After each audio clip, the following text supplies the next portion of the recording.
G'day guys, I've just come back from a day on the water. I've given the boat a bit of a clean up.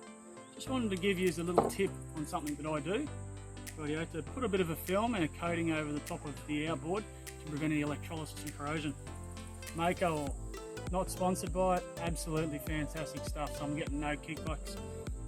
Bit of MAKO oil, nice microfiber cloth, rip in, coat her on,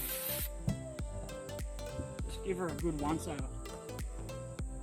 Now one thing I hate is seeing outboards rust underneath the tilt and trim.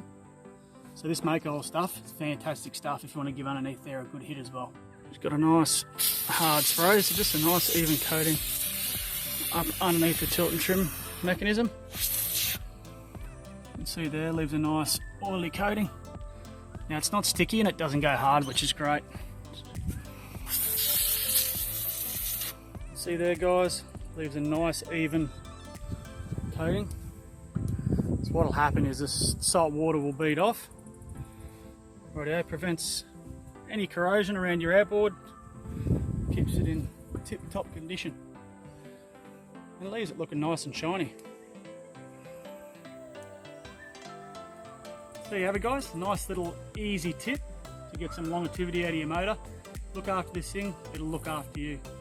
Till next time guys, follow me on Facebook at Westo Fish, or you can follow us on YouTube or also on Instagram at Westo Fish. So till next time guys, tight lines and safe boating. Catch ya.